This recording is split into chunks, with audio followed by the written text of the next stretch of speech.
It's you in English, Anna Nichenko. We broadcast from the heart of Europe. It's Ukraine. And our aim is to tell you truth about real situation in Ukraine now and about Russian invasion of Ukraine.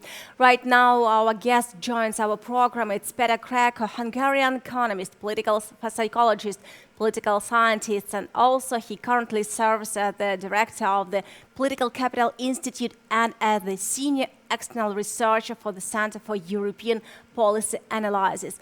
Hello, Mr. Kreko. I'm really glad that you joined today our program because it's really important to analyze, to tell the truth, and to give such an information, real information, and such an analysis that you can give. So, hello and thank you.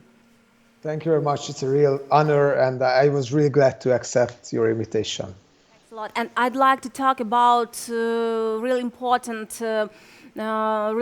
theme. It's position of Hungary now, and it's connected with elections, and it's connected also with Mr. Orban. And some time ago, you wrote, if Orban remains in power after elections, there is a high risk that he will split the consensus on sanctions, and so European Union must do something. Explain all these circumstances and explain us what European Union can do right now. Yes, so far we can tell that Viktor Orban's government, even if reluctantly, but supported 4 sanctions rounds in the European Union and have not broken the unity of the sanctions so far. On the other hand, the government have already announced that they would not be happy if any energy-related sanctions would be introduced about Russia, and they will veto such kind of sanctions if they will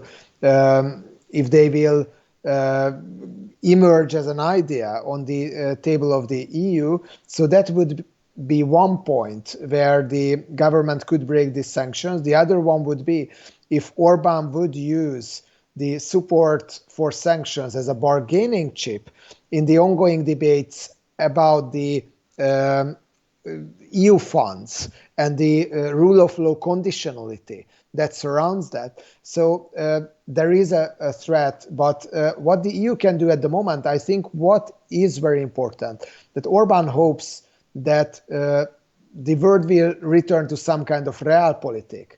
And after the first shock of the war, the pragmatism, economic interests will be more important than principles. And I think this is very important, that the European Union still keeps the issue of rule of law on the table, and also that the support for Ukraine, not only in terms of votes, but in terms of rhetoric as well, should be one important conditionality to be regarded as a real, genuine EU member state.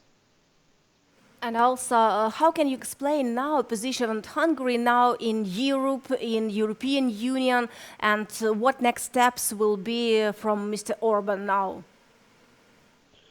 Orban has been re-elected with a huge electoral success. He gained more than 53% of the votes, and another much more right-wing, practically neo-fascist party with came into the parliament as well with 7% support. So there was a big victory of the right in Hungary on the last election, and for the forces that are in different extent but more favorable to Vladimir Putin's Russia. What we can tell at the moment as well, and this is important, is that still majority of the Hungarians think that that Russia is to blame to what's happening in Ukraine, and they understand that who is the victim and who is the perpetrator. But unfortunately, as a result of the state-sponsored disinformation that coming through Hungarian media channels and the state media, the right-wing electorate is more confused, and there are a lot of conspiracy theories that blame Ukraine or the West and NATO for this war. So what could come next? I think the continuation of this line, and this is crucially important for EU and NATO countries right now to keep Hungary at bay. And we have to tell that it's more important for Hungary to remain the member of the European Union and NATO, and it's more important to receive EU money than the membership of the EU for EU member states. So the EU definitely has a leverage, and it has to use it in the bilateral relations with Hungary. Right now, Hungary is an increasing isolation in the region as well because of its outlier stance in the Ukrainian issue. And hopefully the Central Eastern European countries, such as Slovenia, such as Czech Republic, such as Poland, whose prime ministers even went to Kiev to express solidarity, I hope they can exert some kind of angelic peer pressure on Hungary, and this peer pressure is very important to prevail. What kind of pressure can stop Putin now? This is a good question. I won't be able to respond. I think that Putin understands only one language, and this is the language of force.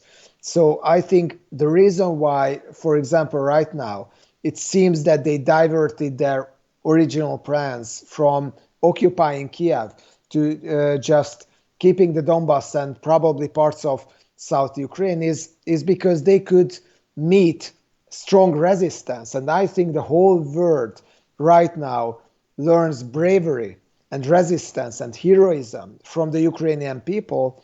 And I think this is very important. This is frustrating for Putin, but also I think the Western weapon transfers clearly played a role in the success of the Ukrainian military so far. I really hope that the Ukrainian military can make even more advancements and success in the future. And I do hope that the Western world will keep supporting Ukraine. And, for example, Hungary also supported so far the European EU weapon transfers to Ukraine. And hopefully, even if silently, but this reluctant support will remain, and the EU will, I hopefully, keep up its support or even increase it towards Ukraine, both in terms of humanitarian aid and both in terms of artillery.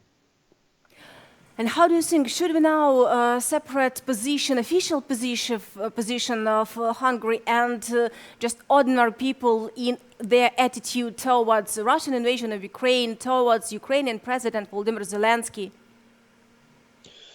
Yes, you should not make a false equivalence between Viktor Orban's opinion and the opinion of the country. Of course, Orban made a huge victory, but not because he was attacking Volodymyr Zelensky rhetorically, but despite of the fact. And even if there has been some tense moments in the bilateral relations between Hungary and Ukraine in the last years, the absolute majority of Hungarians, 55% of the Hungarians, obviously regard Russia as the aggressor in the conflict. So I think the Ukrainian people understand as well and hope that one political leader and his opinion does not express the opinion of the whole country. And this separation, I think, is important to make. And I have some hopes, and hopefully they will not prove, let's say, just pipe dreams, that after Orban is re-elected, he has to make some correction in his position. He has to make a more obvious pro-EU stance. He has to make a more obvious pro-Ukrainian stance. And he has to make it clear that what are the boundaries for its friendship with Russia. And I hope that Orban will realize it as well, even if I can't promise.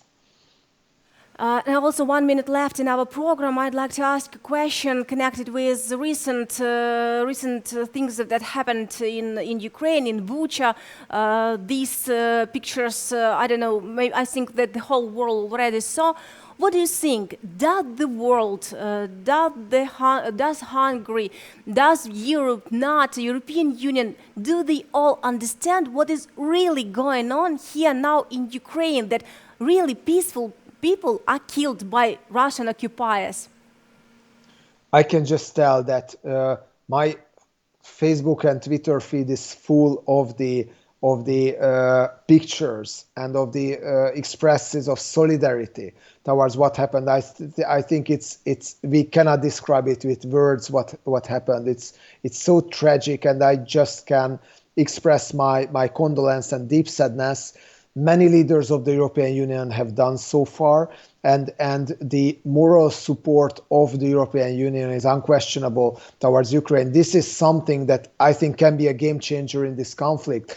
And the European Union already announced that Charles Michel himself, that they want to extend the sanctions and probably to extend the support for Ukraine in every sense, and hope it will be the reaction to this horrific and barbaric act. Peter, thanks a lot. Thanks for your explanations, and thank you that today you joined our program. I'll remind our viewers it was Peter Kreko, Hungarian economist and also director of the Political Capital Institute. It was You in English, Anna Nichenko. See you.